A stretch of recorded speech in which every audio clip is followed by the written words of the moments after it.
আসসালামু আলাইকুম ওয়া রাহমাতুল্লাহি ওয়া বারাকাতুহু। ইন্নাল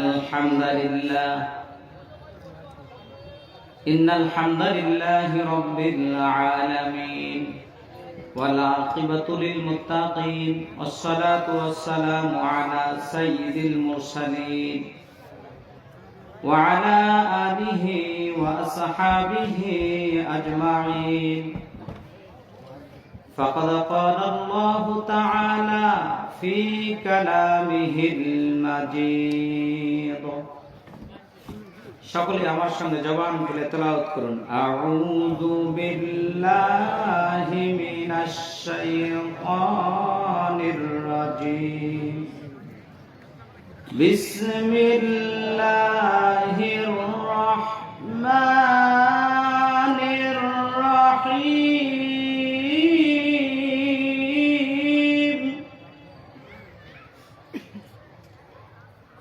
يا أيها الذين آمنوا هل أدلكم على تجارة تنجيكم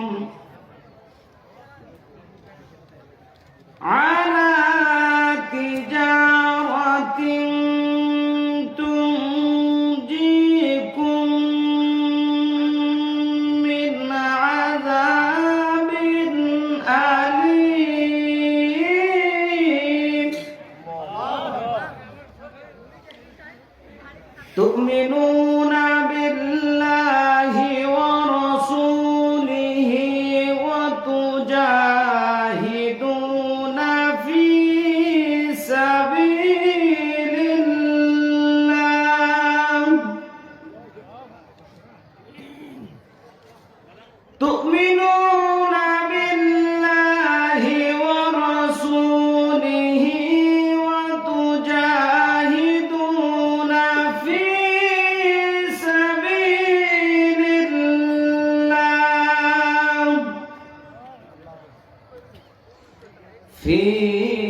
سبيل الله بأموالكم وأنفسكم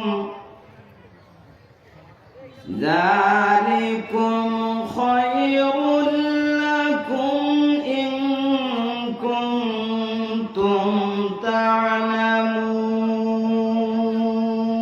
الله أكبر.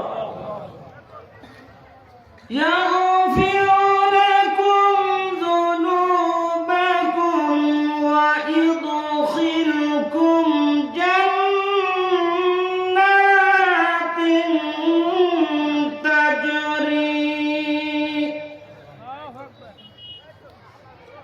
يغفر لكم ذنوبكم ويدخلكم جنات تجري من تحتها الأنهار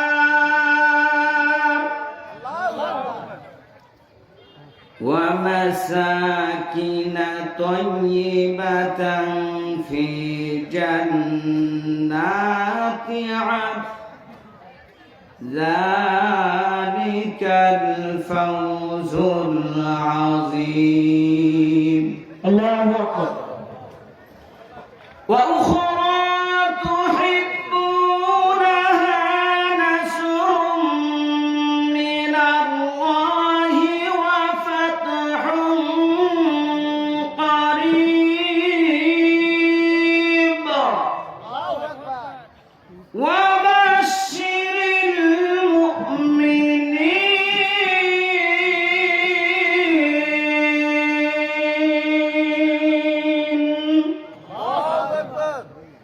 صدق الله العظيم. قال النبي صلى الله عليه وسلم قل آمنت بالله ثم استقم.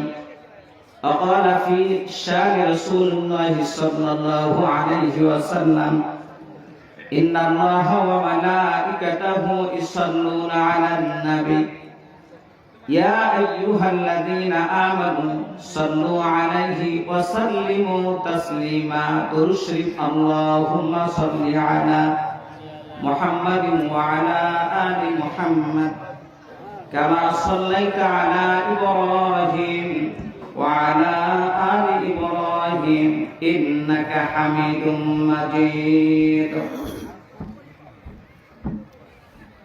কুচদহ সাবিতগঞ্জ দারুল উলুম কওমি মাদ্রাসা কর্তৃক আয়োজিত আজকের এই তাফসীরুল কোরআন মাহফিলের সম্মানিত সুযোগ্য সভাপতি সাহেব আলহাজ মাওলানা শাফায়াতুল্লাহ সাহেব দামাত বারাকাতুহু আলিয়া আমরা বলি আল্লাহুম্মা আমিন। সহ সভাপতি আলহাজ মোহাম্মদ মুক্তার হোসেন সাহেব, প্রধান অতিথি জনাব মোহাম্মদ আনোয়ারুল ইসলাম, আমার প্রিয় ভাই সহ আজকের এই তাফসীরুল কোরআন মাহফিলের প্রধান আলোচক, প্রধান বক্তা আমার বন্ধুবর হাফেজ মাওলানা মুস্তাফিজুর রহমান রহমানী সাহেব সহ আজকে আপনাদেরকে এ পর্যন্ত আলোচনা করে হৃদয় শীতল করেছে আমার স্নেহের ছোট ভাই হাফেজ মাওলানা জাহিদুল ইসলাম জিহাদি সাহেব। আল্লাহ তাআলা তার হায়াতে তয়্যিবা দারাজ করুক, আমরা বলি আল্লাহুম্মা আমিন। আমার সামনে উপবিষ্ট দিন প্রিয়, ইসলাম প্রিয় সম্মানিত মুসলমান ভাইয়েরা, পর্দার অন্তরের মা ও বোনেরা, মহান আল্লাহ সুবহানাহু ওয়া তাআলার দরবারে শুকর ও সুজুদ পেশ করছি যে মহান মালিক দুনিয়ার সকল ব্যস্ততাকে দূরে ঠেলে ফেলে, শয়তানের সমস্ত কুপুরের রচনাকে পিছনে ফেলে একেবারে তাফসীরুল কোরআন মাহফিলের প্রথম দিকেই দখল করে নেওয়ার যে তৌফিক দান করলেন আপনাদেরকে, আমাকে সহ, সেই মহান মুনিবের শুকরিয়া আদায় করছি। শুকরিয়া তান সকলে বলছে আলহামদুলিল্লাহ। রব্বানা লাকাল হামদ হামদান কাসীরান মুবারাকান তাইয়িবান ফি লিজালালি ওয়াজহিকা ওয়া আযীম সুলতানিক। সেই সাথে দরুদ ও সালাম পাঠ করছি মানবতার মহান শিক্ষক, বিশ্ব মানবতার মুক্তির একমাত্র দূত, নির্যাতিত মানুষের যিনি মুক্তিকামী মানুষের মুক্তির দিশা দিয়েছেন, আজ আমাদের জন্য মদিনার মাটিতে রব্বে হাবলি উম্মতি বলে কেঁদেই চলছেন। বলেন ঠিক নেবে ঠিক? সেই প্রিয় রাসূল সাল্লাল্লাহু আলাইহি ওয়াসাল্লামের প্রতি দরুদ ও সালাম পেশ করছি, সকলে বলছি সাল্লাল্লাহু আলাইহি ওয়াসাল্লাম। সম্মানিত কুচদহের মুসলমান ভাইয়েরা, পর্দার অন্তরের মা ও বোনেরা, আমি আপনাদের খেদমতে কোরআনুল কারীমের সূরাতুস সাফ থেকে 4টি আয়াতে কারিমা তেলাওয়াত করেছি। আল্লাহ রাব্বুল আলামিন আজকের এই তাফসীরুল কোরআন মাহফিলে এই আয়াতে কারিমার উপর আমাকে আলোচনা পেশ করবার, আমল করার মতো যোগ্যতা তৌফিক দান করুক, আমরা বলি আল্লাহুম্মা আমিন। দাঁড়ানো যে সমস্ত ভাইয়েরা দাঁড়িয়ে আছেন তাদের দৃষ্টি আকর্ষণ করছি, এটা একটা কোরআনের মজমা। এই মাহফিলের কিছু আদব আছে, আছে না নাই?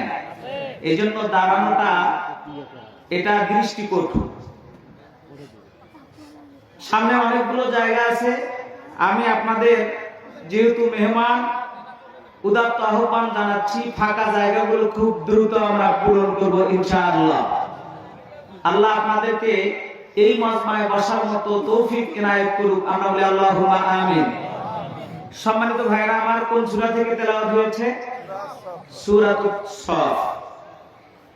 সূরাতুস সাফ থেকে 10, 11, 12 এবং 13 এই 4টি আয়াতে কারিমা তেলাওয়াত করা হয়েছে। ইরশাদ হচ্ছে, মহান আল্লাহ সুবহানাহু ওয়া তাআলা ঘোষণা দিচ্ছেন, ইয়া আইয়ুহাল্লাযীনা আমানু হাল আদুল্লুকুম আলা তিজারাতিন, হে বিশ্বাসীগণ, আমি কি তোমাদেরকে এমন একটি ব্যবসার কথা বলবো না, যদি তোমরা সেই ব্যবসাটা করো, তুনজিকুম মিন আযাবিন আলিম, 1 নম্বরে আমি আল্লাহ তোমাদেরকে আযাব থেকে কি করে দেব? আযাব থেকে বাঁচায় দেব। সুবহানাল্লাহ বলবেন না? 1 নম্বরে আযাব থেকে বাঁচায় দেবেন। এরপর আল্লাহ তাআলা ডাক দিয়ে বললেন তুমিনুনা বিল্লাহি ওয়া রাসূলিহি ওয়া তুজাহিদুনা ফি সাবিলিল্লাহি বিআমওয়ালিকুম ওয়া আনফুসিকুম যালিকুম খায়রুল লাকুম ইন কুনতুম তা'লামুন। বলেন আল্লাহু আকবার। আল্লাহ তাআলা বলছেন এত বড় একটা মহা সুসংবাদ দিলাম তোমাদেরকে আযাব থেকে যেহেতু বাঁচায়া দেব, তাহলে ব্যবসার কথা, একটি মাত্র ব্যবসার কথা বলেছি। এই ব্যবসা করতে গেলে তোমাদের কিছু পুঁজির প্রয়োজন আছে। ব্যবসায়ী যারা আছেন তারা একটু হাত তুলে দেখান তো ভাই। মাশাআল্লাহ। ব্যবসা করতে গেলে তিনটা জিনিস লাগে। এক নম্বরে যোগ্যতা লাগবে, দুই নম্বরে পুঁজি লাগবে, তিন নম্বরে উপযুক্ত জায়গা লাগবে এবং আপনার ব্যবসা করার মতো বয়স লাগবে। বলেন ঠিক না ঠিক? আল্লাহ তাআলা বললেন যে ব্যক্তি এই দ্বীনের ব্যবসা করবে, এই ব্যবসা করতে গেলে তোমাদেরও এখানে দুইটি জিনিসের কথা আল্লাহ তাআলা বলছেন। তুমিনুনা বিল্লাহি ওয়া রাসূলিহি, আল্লাহ ও তার রাসূলের প্রতি এক নম্বরে ঈমান লাগবে। কি লাগবে ভাই? ঈমান। এরপরে দ্বিতীয় যে কাজটি করতে হবে, ঈমান শুধু আনলেই হবে না। আমরা এখন ঈমান আনছি না পাইছি? একটু আস্তে বলেন, পাশের ভাইও যাতে না শোনে। ঈমান আনছেন না পাইছেন? ঈমান আনিনি, আমরা ঈমান পাইছি। আল্লাহ তাআলা ঘোষণা দিচ্ছেন তুমিনুনা বিল্লাহি ওয়া রাসূলিহি, এই কাজ করার জন্য এক নম্বরে তোমাদের প্রয়োজন হলো আল্লাহ ও তার রাসূলের প্রতি ঈমান আনতে হবে। ওয়া তুজাহিদুনা ফি সাবিলিল্লাহ, দুই নাম্বার হচ্ছে এই ঈমান আনার পর আল্লাহর পথে তোমাদের জীবনটা উৎসর্গ করতে হবে। তুজাহিদুনা ফি সাবিলিল্লাহ, আল্লাহর দ্বীনকে আল্লাহর জমিনে কায়েম করতে হবে। কি করতে হবে ভাই? এর জন্য জিহাদ ফি সাবিলিল্লাহর কাজ। কিসের কাজ? যে কাজটা ইসলামের, যে কাজটা সমাজে প্রতিষ্ঠিত নাই, এই কাজটা প্রতিষ্ঠিত করার জন্য আপনি যে প্রাণপণ যে আপনি চেষ্টাটা করবেন, এই চেষ্টার নাম হচ্ছে জিহাদ ফি সাবিলিল্লাহ। এরপর আল্লাহ তাআলা ডাক দিয়ে বললেন যদি এই দুইটি কাজ করো, এখন এই দুইটা কাজ করবার জন্য তোমাদেরকে দুইটা জিনিস দিতে হবে। কয়টা জিনিস? বিআমওয়ালিকুম ওয়া আনফুসিকুম। এক নাম্বার হচ্ছে তোমাদের যে আমওয়াল আছে, মালের বহুবচন হলো। সাবেতগঞ্জের মানুষ কি কোরআন খুব কম বোঝে নাকি? এখানে তো অসংখ্য আলেম ভাই দেখছি, একটু জবাব দেন না ভাই। আমার সাথে কি আপনাদের কোনো রাগ আছে নাকি? তাহলে একটু জবাব দেন। আল্লাহ তাআলা এক নম্বরে বললেন বিআমওয়ালিকুম, তোমাদেরকে মাল দিতে হবে। ওয়া আনফুসিকুম, শুধু মালটা দিলেই হবে না, এর সাথে তোমাদেরকে জানটাও দিতে হবে। কি দিতে হবে? জানও দিতে হবে। যদি এই দুইটি জিনিস দিতে পারো তাহলে যালিকুম খায়রুল লাকুম ইন কুনতুম তা'লামুন। যালিকুম খায়রুল লাকুম, এইটাই তোমাদের জন্য সবচেয়ে উত্তম কাজ। ইন কুনতুম তা'লামুন, যদি তোমরা বোঝো। চিৎকার দিয়ে বলেন সুবহানাল্লাহ। মা-বোন যারা আছেন, একটু মা-বোনদের একটা স্বভাব আছে, সেটা হলো প্রধান বক্তা না আসা পর্যন্ত যত প্রকারের গল্প গুজব আছে তারা এগুলো করতে থাকবে। তা আজকের এই সাবেতগঞ্জের মা-বোন এমনটা হবে না ইনশাআল্লাহ, নাকি বলেন? এই জন্য আপনারা একটু কান লাগায় শুনবেন। এরপর আল্লাহ তাআলা বললেন এখন যদি তোমরা এইটা বোঝো, এই ঈমান আনার পর জিহাদ ফি সাবিলিল্লাহর কাজ যদি তোমরা করতে পারো তোমাদের জান এবং কি দ্বারা? মাল দ্বারা। এই পাশের ভাইয়েরা পায় না, জান এবং কি দ্বারা? মাল দ্বারা। আর এটাই হচ্ছে তোমাদের জন্য কল্যাণকর কাজ। ইন কুনতুম তা'লামুন, যদি তোমরা বোঝো। প্রথমে তোমাদেরকে আযাব থেকে মাপ দিতে চাইছি, আযাব থেকে রক্ষা করতে চাইছি। এইবার আমি আল্লাহ কি করব? এই কাজগুলো যদি করো, ইয়াগফির লাকুম যুনুবাকুম, ও বান্দা যখন তোমরা জান আর মালটা আমার রাস্তায় দিয়ে দেবে, ইয়াগফির লাকুম, তোমাদেরকে ক্ষমা করে দেব। চিৎকার দিয়ে বলেন সুবহানাল্লাহ। কি ক্ষমা করে দেবেন রে ভাই? আল্লাহ তাআলা সুন্দর করে ডাক দিয়ে বলছেন যুনুবাকুম, জীবনে যত পাপ করেছো, গুনাহ করেছো, যত অন্যায় করেছো, জুলুম করেছো, নির্যাতন করেছো, আল্লাহ তাআলা বলেন যুনুবাকুম, বান্দার হক নষ্ট করেছো, সেইটা ব্যতীত আল্লাহর সাথে আপনি যা গাদ্দারি করেছেন, আল্লাহর যে হকগুলো আদায় করতে পারেন নাই, আল্লাহ বলেন এমন জুনুবিগুলো, এমন পাপগুলো আমি রব তোমাকে মাফ করে দেব। আর আসতে বলেন সুবহানাল্লাহ। যুনুবাকুম, ও ও বান্দা, শুধু তোমাদের পাপগুলো মাফ করে দেব না, ওয়াইদখিলকুম জান্নাতিন তাজরি মিন তাহতিহাল আনহার, 2 নাম্বার পুরস্কার দিয়ে দিলাম। তৃতীয় নাম্বার আরেকটি পুরস্কার দেব, ওয়াইদখিলকুম, তোমাদেরকে প্রবেশ করাবো জান্নাতিন তাজরি মিন তাহতিহাল আনহার, এমন জান্নাতে প্রবেশ করায় দেব যার তলদেশ দিয়ে নহর সমূহ প্রবাহমান। আর একটু আসতে বলেন সুবহানাল্লাহ। ওয়া মাসাকিনা তাইয়িবাতান ফি জান্নাতি আদ, যালিকাল ফাওজুল আযীম। ওয়া মাসাকিনা তাইয়িবাতান ফি জান্নাতি আদ, ও বান্দা, এমন জান্নাত তোমারে ঢুকায়া দিলাম যে জান্নাতটার চিন্তা হয়তো তোমার মস্তিষ্কের ভিতরে ছিল না। আর এমন জান্নাত যখন তুমি পাবে যার বিশালতা হলো শুধু এই দুনিয়ার সমান নয়, এই দুনিয়া এবং আসমানের মাঝামাঝি যত জায়গা আছে তার আছে বড় বিশাল জান্নাত তোমাদের দান করে দেব। যালিকাল ফাওজুল আযীম, এইটা পাওয়ার পরে তোমাদের জন্য আর কোনো পাওয়ার আকাঙ্ক্ষা থাকবে না, ইচ্ছা থাকবে না। যালিকাল ফাওজুল আযীম, যালিকা ওইটাই ফাওজুল আযীম, বান্দার জন্য হচ্ছে এত বড় পাওয়া, এত বড় আনন্দ, এত বড় খুশি। যালিকাল ফাওজুল আযীম, যেই জান্নাতের বিশালতা প্রশস্ততা যেটা তোমাদের কাছে পরিমাপের কোনো যন্ত্র নাই। চিৎকার দিয়ে বলেন সুবহানাল্লাহ। সম্মানিত ভাইয়েরা আমার, এই পর্যন্ত 3টি আয়াতের অর্থ বললাম। আরেকটি আয়াত বাকি থাকলো, এখনই বলবো না পরে শুনবেন? জি, এখনই বলে দিয়ে তাহলে আমার আলোচনা শেষ করে দিয়ে প্রধান বক্তারে ডাক দিই নাকি? হ্যাঁ, আচ্ছা, আপাতত এই 3টি আয়াতের আলোচনায় থাক।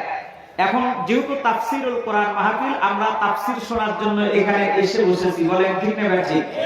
তাফসীর শুনবেন তো ইনশাআল্লাহ? তাহলে সম্মানিত ভাইরা আমার, কাজ একটি। কয়টি কাজ? একটি কাজ যদি করতে পারেন আল্লাহ 3টি পুরস্কারের ঘোষণা দিয়ে দিলেন। মুসলমান ভাইরা আমার, কাজ করতে হবে কয়টি? আর একটু আসতে বলেন। জবাব দিতে হবে। আপনারা ফিডব্যাক যেমন দেবেন ওয়াজও তেমন হবে। তার কারণ আজকে আপনারা এখানে শিক্ষক, আমি ছাত্র।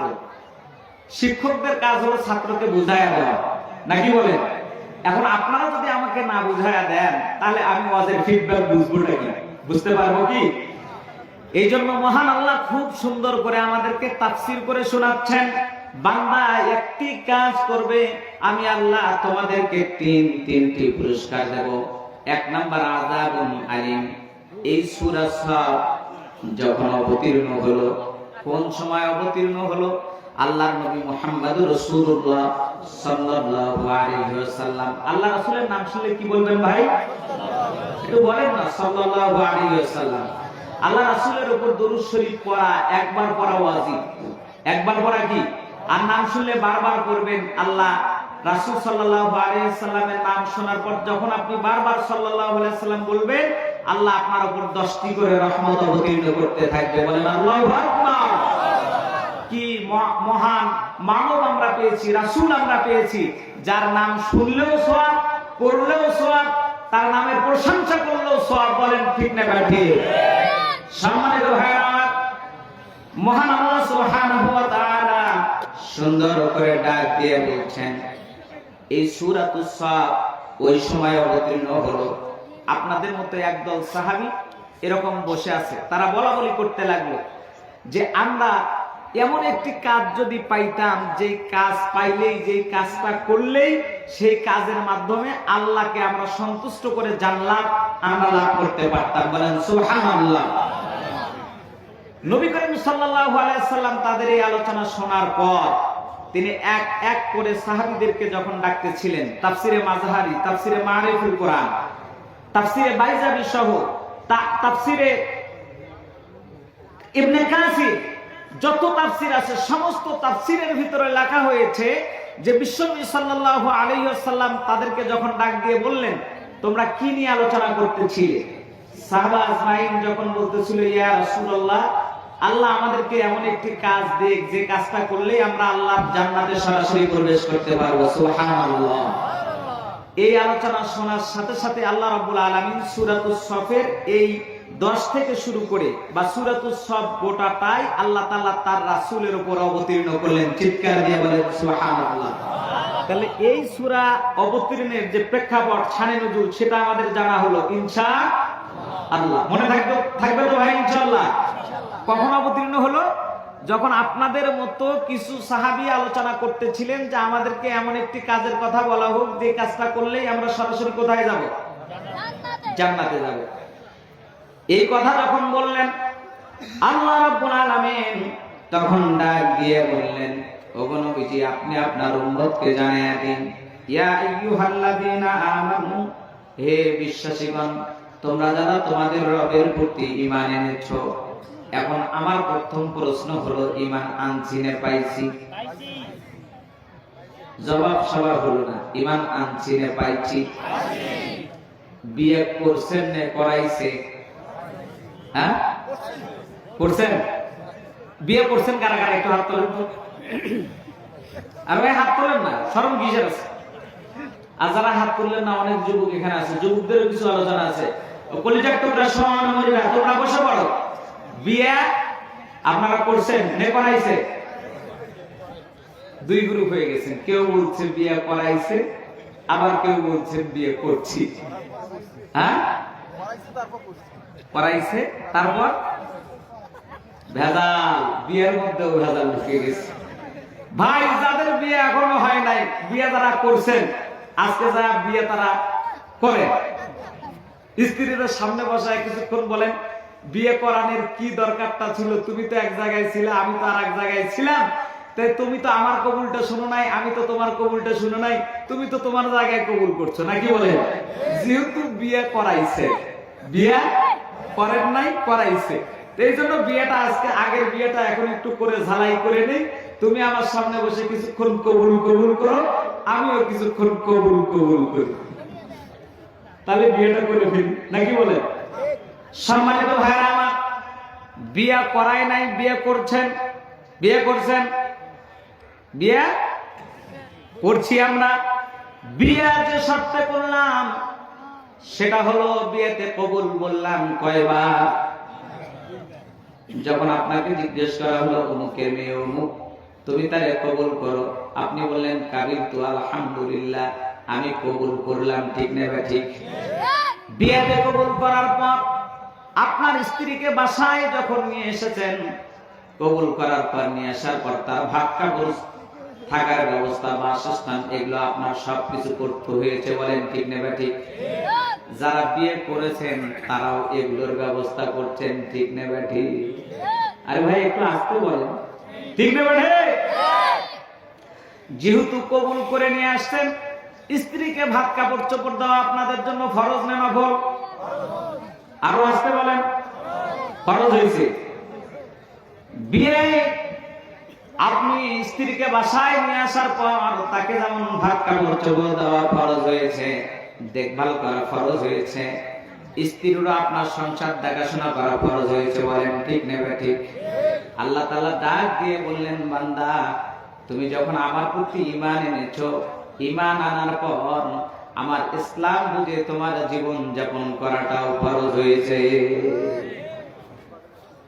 এই জন্য আল্লাহ ডাক দিয়ে বলছেন, ইয়া আইয়ুহাল্লাযীনা আমানু, হে বিশ্বাসীগণ, হাল আদুল্লুকুম আলা তিজারাতিন তুনজিকুম মিন আযাবিন আলীম, আমি কি তোমাদেরকে এমন একটি ব্যবসার কথা বলবো না যে ব্যবসাটা করলে এক নম্বরে তোমাদেরকে আযাব থেকে বাঁচায়া দেবেন? কে বাঁচায়া দেবেন? আপনার রব। আপনার কে?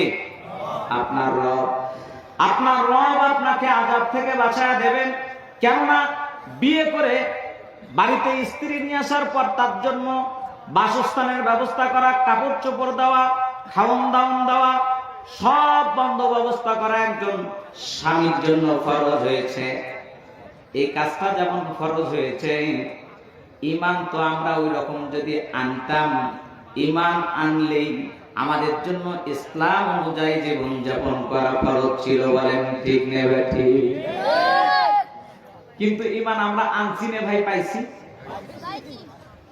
একটু আসতে বলেন, ঈমান আনছি না পাইছি? ঈমান পাওয়ার কারণে অবস্থা হয়ে গেছে, এক বাবাই ছেলেকে বিয়ে করাইছে, এখন ছেলের চয়েস ছিল আর এক জায়গায়, জোর করে হয়ে গেছে অন্য জায়গায়। জিজ্ঞেস করলাম, ভাই বউরে দেখভাল করো না কেন? কয় আমার বাবাই থাক। কে থাক? এমন কি অবস্থা হলো? কয় জোর করে করালে তো এরকমই হবে। তো এখন আমাদের অবস্থা হয়েছে, ঈমান আমরা আনতে না পেরে পাওয়া ঈমানের অবস্থাটা এমন হয়েছে যে ঈমান থাকে থাক যায়, অবস্থা এরকম হয়েছে। বলেন ঠিক না ঠিক? সম্মানিত ভাইরা আমার, ভালো করে বুঝবেন, ঈমান যারা এনেছে, ঈমান যারা আনলেন তারা হলেন সাহাবা আজমাইন। ঈমান আনার পর তাদের অবস্থা হইল, বিশ্বনবী সাল্লাল্লাহু আলাইহি ওয়াসাল্লাম মক্কার জমিনে বসা আছেন। এমন সময় সাহাবীর খবর আসলো যে ইয়া রাসূলুল্লাহ, ইয়া হাবিবাল্লাহ, আপনার প্রিয় সাহাবী হযরতে বেলালকে উমাইয়ার লোকেরা ধরে নিয়ে গেছে। আল্লাহর নবী সংবাদ যখন শুনলেন, সংবাদ শোনার পর বিশ্বনবীর চোখ দিয়ে পানি ফেললেন, প্রতিবাদ করতে পারলেন না। কারণটা হলো তিনি মাক্কি জীবনে অবস্থান করছেন। কি জীবনে?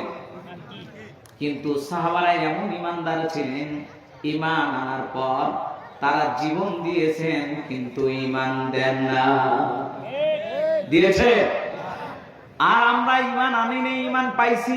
পাওয়ার কারণে অনেক সময় চিন্তা ভাবনা করি, নিজেরা বলি হুজুর অবস্থা ভালো নয়, পরিবেশ খারাপ, দেখে শুনে একটু চলেন, কথা বলা একটু সাবধানে বলেন। বলেন ঠিক নেবে ঠিক?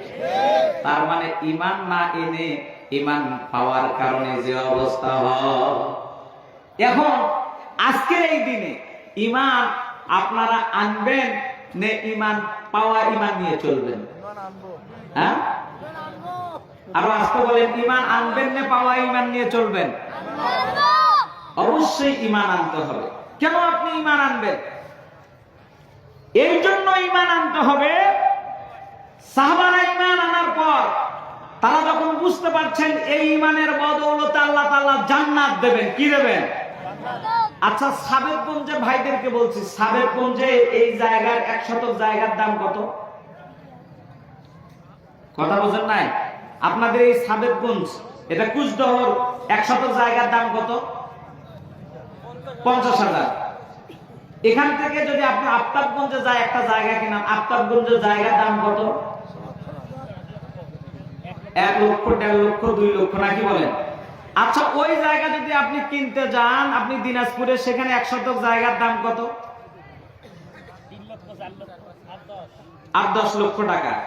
আচ্ছা, আপনি ঢাকায় ধানমন্ডিতে 1 শতক জায়গা এখন কিনবেন, সেটার দাম কত?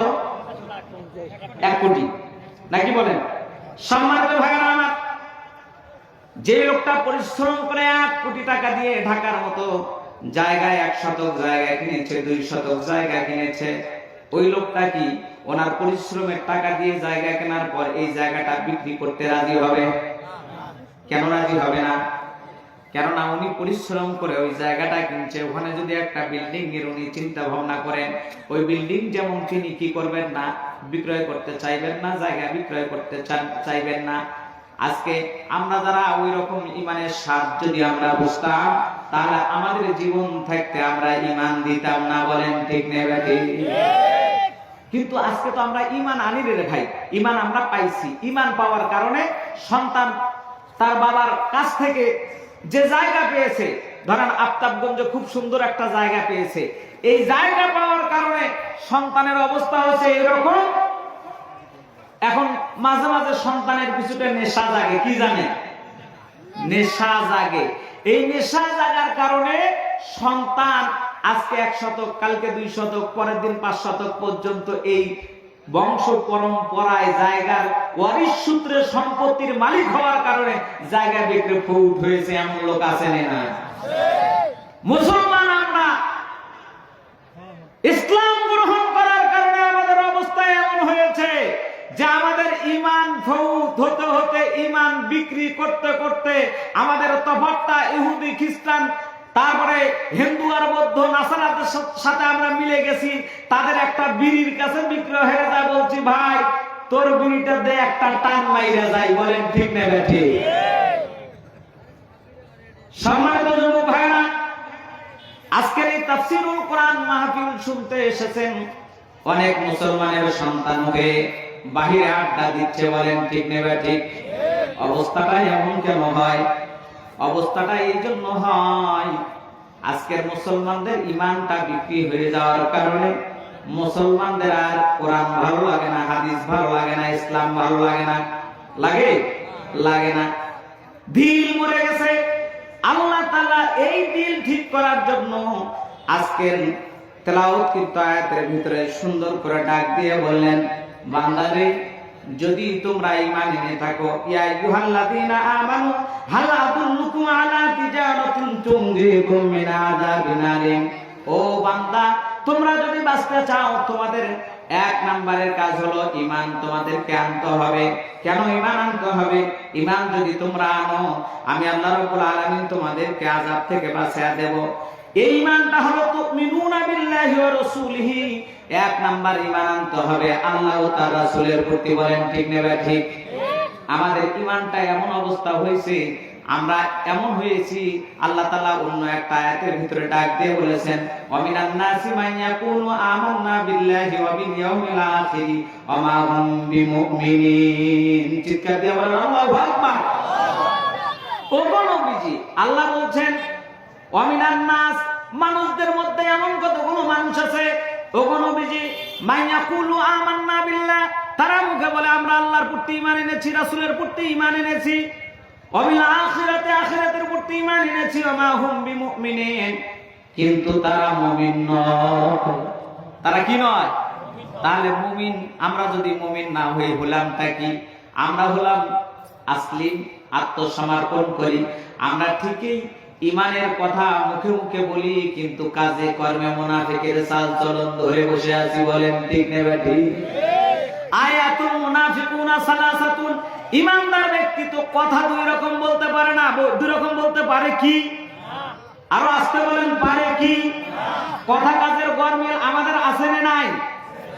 এই জন্য সূরাতুস সাফের 2 নম্বর আয়াতের ভিতরে আল্লাহ তাআলা সুন্দর করে ডাক দিয়ে বললেন, ওগো নবীজি, আপনার উম্মতকে জানায়া দিন, তারা যদি সত্যিকারের মুমিন হয়, ইয়া আইয়ুহাল্লাযীনা আমানু লিমা তাকুলুনা মা লা তাফআলুন। চিৎকার দিয়ে বলেন আল্লাহু আকবার।